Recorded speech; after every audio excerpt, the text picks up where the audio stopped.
श्रीमद् भागवत महापुराण सप्तम स्कंद 15वां अध्याय गृहस्थों के लिए मोक्ष धर्म का वर्णन। नारद जी कहते हैं, युधिष्ठिर, कुछ ब्राह्मणों की निष्ठा कर्म में, कुछ की तपस्या में, कुछ की वेदों के स्वाध्याय और प्रवचन में, कुछ की आत्मज्ञान के संपादन में तथा कुछ की योग में होती है। गृहस्थ पुरुष को चाहिए कि श्राद्ध अथवा देव पूजा के अवसर पर अपने कर्म का अक्षय फल प्राप्त करने के लिए ज्ञाननिष्ठ पुरुष को ही हव्य कव्य का दान करे। यदि वह न मिले तो योगी, प्रवचनकार आदि को यथा योग्य और यथा कर्म देना चाहिए। देव कार्य में 2 और पितृ कार्य में 3 अथवा दोनों में एक एक ब्राह्मण को भोजन कराना चाहिए। अत्यंत धनी होने पर भी श्राद्ध कर्म में अधिक विस्तार नहीं करना चाहिए, क्योंकि सगे संबंधी आदि स्वजनों को देने से और विस्तार करने से देश कालोचित श्रद्धा, पदार्थ, पात्र और पूजन आदि ठीक ठीक नहीं हो पाते। देश और काल के प्राप्त होने पर ऋषि मुनियों के भोजन करने योग्य शुद्ध हविष्य अन्न भगवान को भोग लगाकर श्रद्धा से विधि पूर्वक योग्य पात्र को देना चाहिए। वह समस्त कामनाओं को पूर्ण करने वाला और अक्षय होता है। देवता, ऋषि, पितर, अन्य प्राणी, स्वजन और अपने आप को भी अन्न का विभाजन करने के समय परमात्मा स्वरूप ही देखे। धर्म का मर्म जानने वाला पुरुष श्राद्ध में मांस का अर्पण न करे और न स्वयं ही उसे खाए, क्योंकि पितरों को ऋषि मुनियों के योग्य हविष्य अन्न से जैसी प्रसन्नता होती है, वैसी पशु हिंसा से नहीं होती। जो लोग सद्धर्म पालन की अभिलाषा रखते हैं, उनके लिए इससे बढ़कर और कोई धर्म नहीं है कि किसी भी प्राणी को मन, वाणी और शरीर से किसी प्रकार का कष्ट न दिया जाए। इसी से कोई कोई यज्ञ तत्व को जानने वाले ज्ञानी ज्ञान के द्वारा प्रज्वलित आत्म संयम रूप अग्नि में इन कर्ममय यज्ञों का हवन कर देते हैं और बाह्य कर्म कलापों से उपरत हो जाते हैं। जब कोई इन द्रव्यमय यज्ञों से यजन करना चाहता है, तब सभी प्राणी डर जाते हैं। वे सोचने लगते हैं कि यह अपने प्राणों का पोषण करने वाला निर्दयी मूर्ख मुझे अवश्य मार डालेगा। इसलिए धर्मज्ञ मनुष्य को यही उचित है कि प्रतिदिन प्रारब्ध के द्वारा प्राप्त मुनि जनोचित हविष्य अन्न से ही अपने नित्य और नैमित्तिक कर्म करे तथा उसी से सर्वदा संतुष्ट रहे। अधर्म की 5 शाखाएं हैं: विधर्म, परधर्म, आभास, उपमा और छल। धर्मज्ञ पुरुष अधर्म के समान ही इनका भी त्याग कर दे। जिस कार्य को धर्म बुद्धि से करने पर भी अपने धर्म में बाधा पड़े, वह विधर्म है। किसी अन्य के द्वारा अन्य पुरुष के लिए उपदेश किया हुआ धर्म परधर्म है। पाखंड या दंभ का नाम उपधर्म अथवा उपमा है। शास्त्र के वचनों का दूसरे प्रकार का अर्थ कर देना छल है। मनुष्य अपने आश्रम के विपरीत स्वेच्छा से जिसे धर्म मान लेता है, वह आभास है। अपने अपने स्वभाव के अनुकूल जो वर्णाश्रमोचित धर्म है, वे भला किसे शांति नहीं देते। धर्मात्मा पुरुष निर्धन होने पर भी धर्म के लिए अथवा शरीर निर्वाह के लिए धन प्राप्त करने की चेष्टा न करे, क्योंकि जैसे बिना किसी प्रकार की चेष्टा किए अजगर की जीविका चलती ही है, वैसे ही निर्वृत्ति परायण पुरुष की निवृत्ति ही उसकी जीविका का निर्वाह कर देती है। जो सुख अपनी आत्मा में रमण करने वाले निष्क्रिय संतोषी पुरुष को मिलता है, वह उस मनुष्य को भला कैसे मिल सकता है जो कामना और लोभ से धन के लिए हाय हाय करता हुआ इधर उधर दौड़ता फिरता है। जैसे पैरों में जूता पहनकर चलने वालों को कंकड़ और कांटों से कोई डर नहीं होता, वैसे ही जिसके मन में संतोष है, उसके लिए सर्वदा और सब कहीं सुख ही सुख है, दुख है ही नहीं। युधिष्ठिर, न जाने क्यों मनुष्य केवल जल मात्र से ही संतुष्ट रहकर अपने जीवन का निर्वाह नहीं कर लेता, अपितु रसनेन्द्रिय और जननेन्द्रिय के फेर में पड़कर यह बेचारा घर की चौकसी करने वाले कुत्ते के समान हो जाता है। जो ब्राह्मण संतोषी नहीं है, इंद्रियों की लोलुपता के कारण उसके तेज, विद्या, तपस्या और यश क्षीण हो जाते हैं और वह विवेक भी खो बैठता है। भूख और प्यास मिट जाने पर खाने पीने की कामना का अंत हो जाता है। क्रोध भी अपना काम पूरा करके शांत हो जाता है। परंतु यदि मनुष्य पृथ्वी की समस्त दिशाओं को जीत ले और भोग ले, तब भी लोभ का अंत नहीं होता। अनेक विषयों के ज्ञाता शंकाओं का समाधान करके चित्त में शास्त्रोक्त अर्थ को बैठा देने वाले और विद्वत स्वभाव के सभापति बड़े बड़े विद्वान भी असंतोष के कारण गिर जाते हैं। धर्मराज, संकल्पों के परित्याग से काम को, कामनाओं के त्याग से क्रोध को, संसारी लोग जिसे अर्थ कहते हैं उसे अनर्थ समझकर लोभ को और तत्व के विचार से भय को जीत लेना चाहिए। अध्यात्म विद्या से शोक और मोह पर, संतों की उपासना से दंभ पर, मौन के द्वारा योग के विधानों पर और शरीर प्राण आदि को निश्चेष्ट करके हिंसा पर विजय प्राप्त करनी चाहिए। आधि भौतिक दुख को दया के द्वारा, आधि दैविक वेदनाओं को समाधि के द्वारा और आध्यात्मिक दुख को योग बल से एवं निद्रा को सात्विक भोजन, स्थान, संग आदि के सेवन से जीत लेना चाहिए। सत्व गुण के द्वारा रजोगुण एवं तमोगुण पर और उपरति के द्वारा सत्व गुण पर विजय प्राप्त करनी चाहिए। श्री गुरुदेव की भक्ति के द्वारा साधक इन सभी दोषों पर सुगमता से विजय प्राप्त कर सकता है। हृदय में ज्ञान का दीपक जलाने वाले गुरुदेव साक्षात भगवान ही है। जो दुर्बुद्धि पुरुष उन्हें मनुष्य समझता है, उसका समस्त शास्त्र श्रवण हाथी के स्नान के समान व्यर्थ है। बड़े बड़े योगेश्वर जिनके चरण कमलों का अनुसंधान करते रहते हैं, प्रकृति और पुरुष के अधीश्वर वे स्वयं भगवान ही गुरुदेव के रूप में प्रकट है। इन्हें लोग भ्रम से मनुष्य मानते हैं।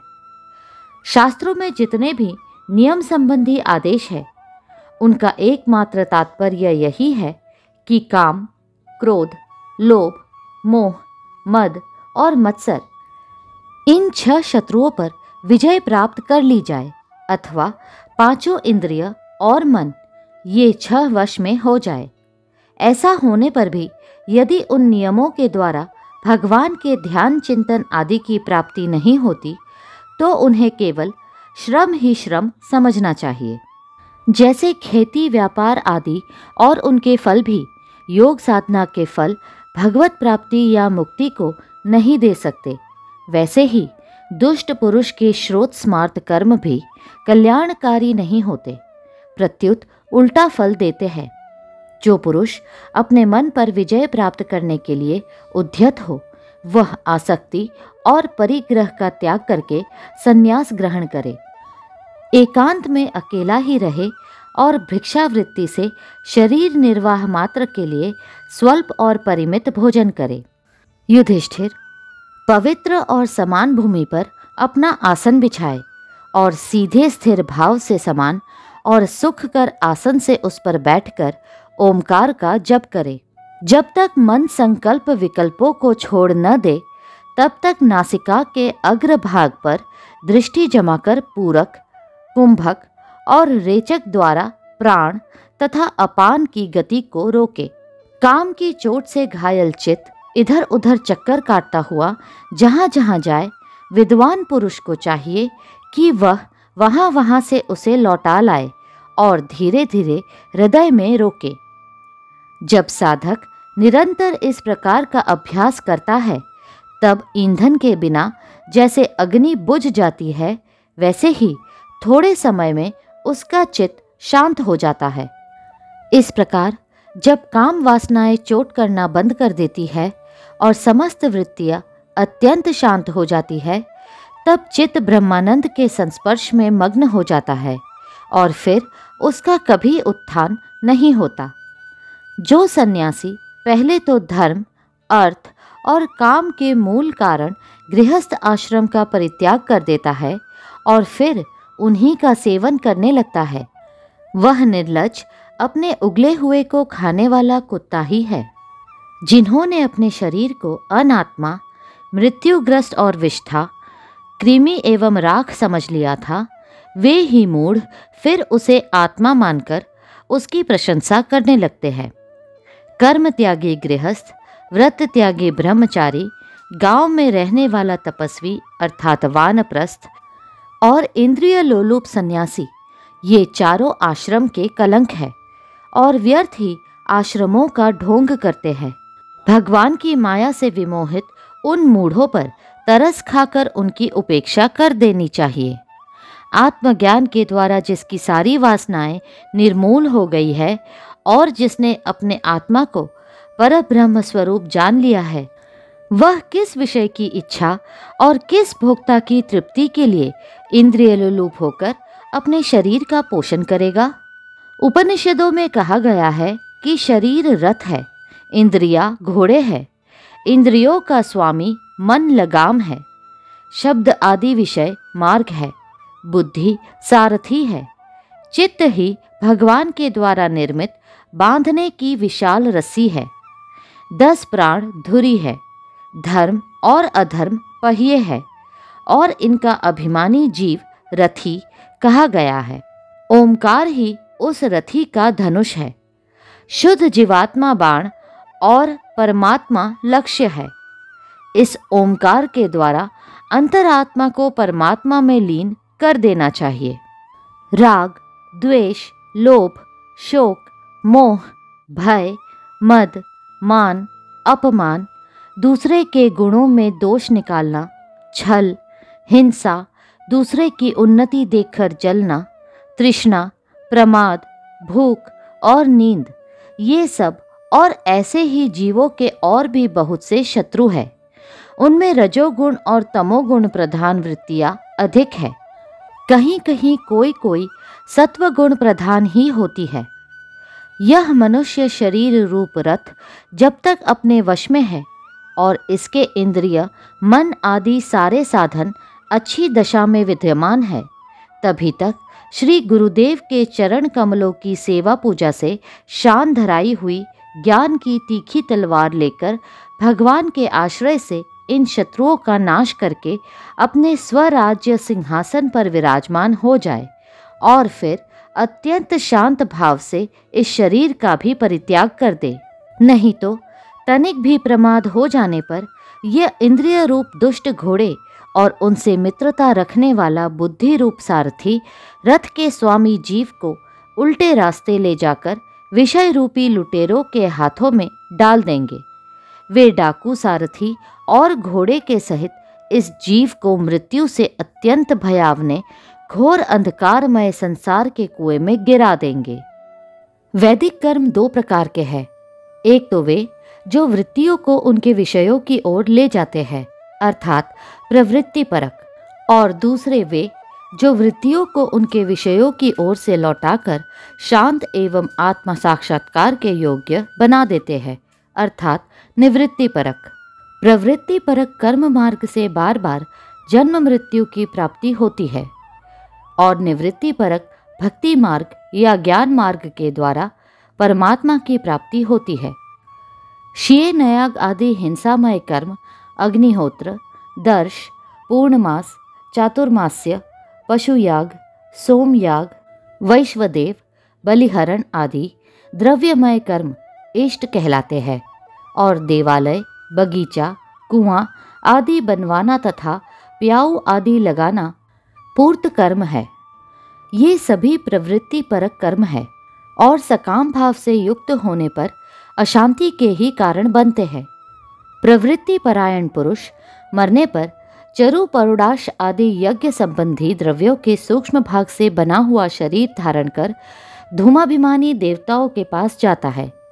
फिर क्रमशः रात्रि, कृष्ण पक्ष और दक्षिणायन के अभिमानी देवताओं के पास जाकर चंद्रलोक में पहुंचता है। वहां से भोग समाप्त होने पर अमावस्या के चंद्रमा के समान क्षीण होकर वृष्टि द्वारा क्रमशः औषधि, लता, अन्न और वीर्य के रूप में परिणत होकर पितृयान मार्ग से पुनः संसार में ही जन्म लेता है। युधिष्ठिर, गर्भाधान से लेकर अंत्येष्टि पर्यंत संपूर्ण संस्कार जिनके होते हैं उनको द्विज कहते हैं। उनमें से कुछ तो पूर्वोक्त प्रवृत्ति मार्ग का अनुष्ठान करते हैं और कुछ आगे कहे जाने वाले निवृत्ति मार्ग का। निवृत्ति परायण पुरुष इष्ट, पूर्त आदि कर्मों से होने वाले समस्त यज्ञों को विषयों का ज्ञान कराने वाले इंद्रियों में हवन कर देता है। इंद्रियों को दर्शन आदि संकल्प रूप मन में, वैकारिक मन को परावाणी में और परावाणी को वर्ण समुदाय में, वर्ण समुदाय को अ, उ, म इन 3 स्वरों के रूप में रहने वाले ओमकार में, ओमकार को बिंदु में, बिंदु को नाद में, नाद को सूत्रात्म रूप प्राण में तथा प्राण को ब्रह्म में लीन कर देता है। वह निवृत्ति निष्ठ ज्ञानी क्रमशः अग्नि, सूर्य, दिन, सायकाल, शुक्ल पक्ष, पूर्णमासी और उत्तरायण के अभिमानी देवताओं के पास जाकर ब्रह्मलोक में पहुंचता है और वहां के भोग समाप्त होने पर वह स्थूलोपाधिक विश्व अपनी स्थूल उपाधि को सूक्ष्म में लीन करके सूक्ष्मोपाधिक तेजस हो जाता है। फिर सूक्ष्म उपाधि को कारण में लय करके कारणोपाधिक प्राज्ञ रूप से स्थित होता है। फिर सबके साक्षी रूप से सर्वत्र अनुगत होने के कारण साक्षी के ही स्वरूप में कारणोपाधि का लय करके तूर्य रूप से स्थित होता है।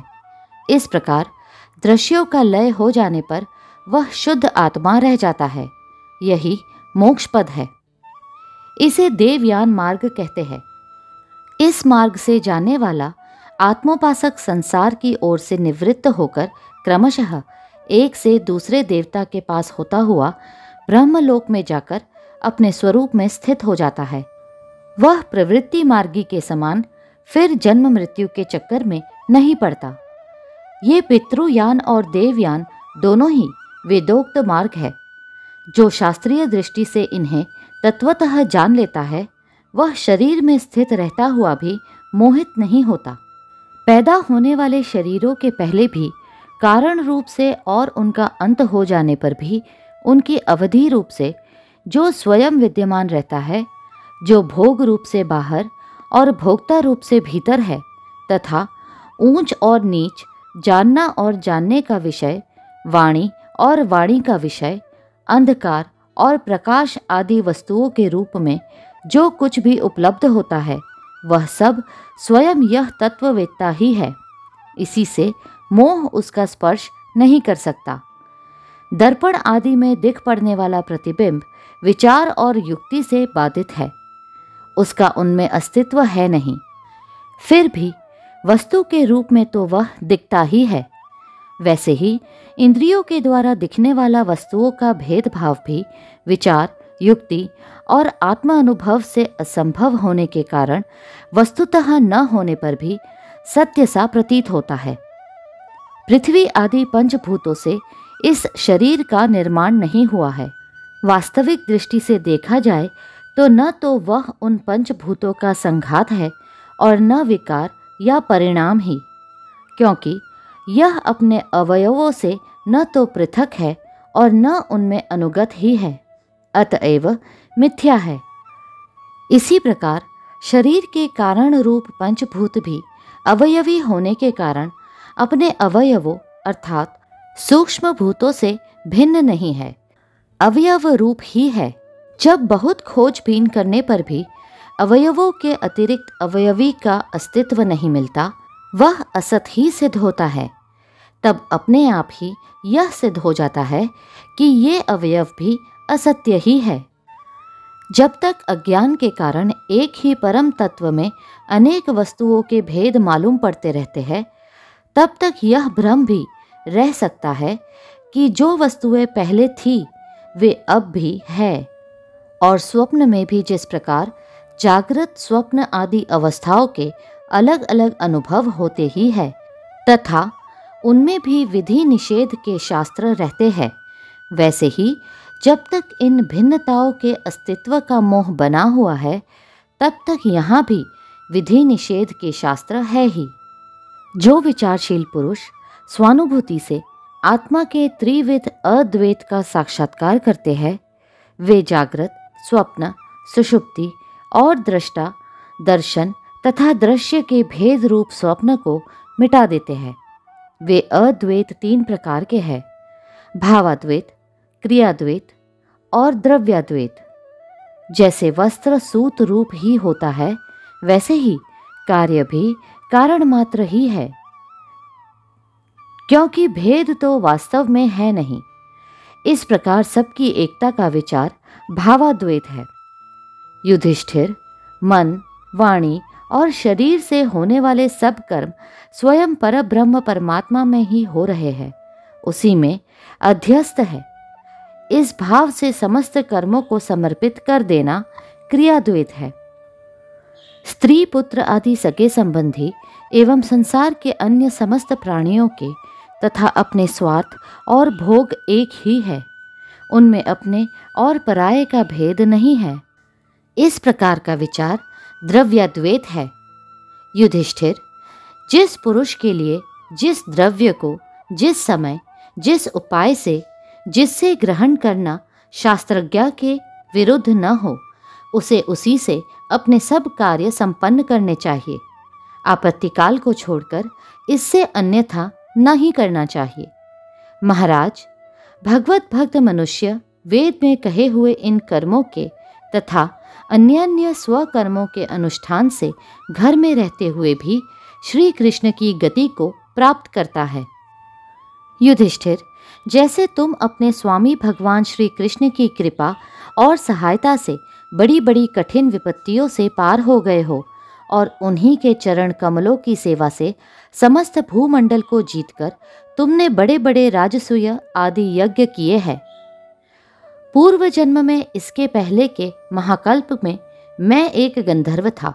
मेरा नाम था उपबर्हण और गंधर्वों में मेरा बड़ा सम्मान था। मेरी सुंदरता, सुकुमारता और मधुरता अपूर्व थी। मेरे शरीर में से सुगंधी निकला करती और देखने में मैं बहुत अच्छा लगता। स्त्रियां मुझसे बहुत प्रेम करती और मैं सदा परमाद में ही रहता। मैं अत्यंत विलासी था। एक बार देवताओं के यहाँ ज्ञान सत्र हुआ। उसमें बड़े बड़े प्रजापति आए थे। भगवान की लीला का गान करने के लिए उन लोगों ने गंधर्व और अप्सराओं को बुलाया। मैं जानता था कि वह संतों का समाज है और वहाँ भगवान की लीला का ही गान होता है। फिर भी मैं स्त्रियों के साथ लौकिक गीतों का गान करता हुआ उन्मत्त की तरह वहाँ जा पहुँचा। देवताओं ने देखा कि यह तो हम लोगों का अनादर कर रहा है। उन्होंने अपनी शक्ति से मुझे शाप दे दिया कि तुमने हम लोगों की अवहेलना की है, इसलिए तुम्हारी सारी सौंदर्य संपत्ति नष्ट हो जाए और तुम शीघ्र ही शूद्र हो जाओ। उनके शाप से मैं दासी का पुत्र हुआ, किंतु उस शूद्र जीवन में किए हुए महात्माओं के सत्संग और सेवा शुश्रूषा के प्रभाव से मैं दूसरे जन्म में ब्रह्मा जी का पुत्र हुआ। संतों की अवहेलना और सेवा का यह मेरा प्रत्यक्ष अनुभव है। संत सेवा से ही भगवान प्रसन्न होते हैं। मैंने तुम्हें गृहस्थों का पापनाशक धर्म बतला दिया।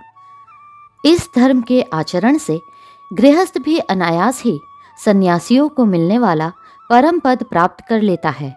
युधिष्ठिर, इस मनुष्य लोक में तुम लोगों के भाग्य अत्यंत प्रशंसनीय है, क्योंकि तुम्हारे घर में साक्षात परब्रह्म परमात्मा मनुष्य का रूप धारण करके गुप्त रूप से निवास करते हैं।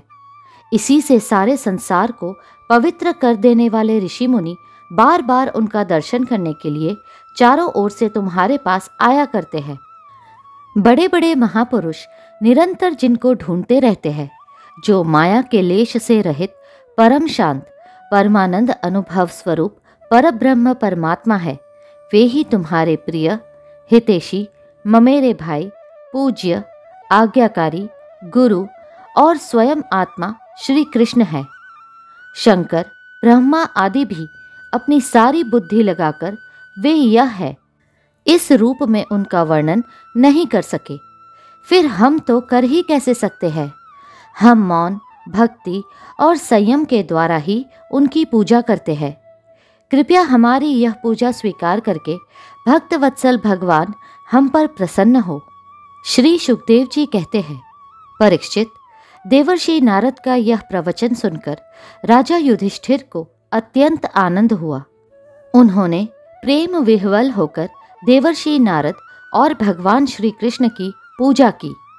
देवर्षि नारद भगवान श्री कृष्ण और राजा युधिष्ठिर से विदा लेकर और उनके द्वारा सत्कार पाकर चले गए।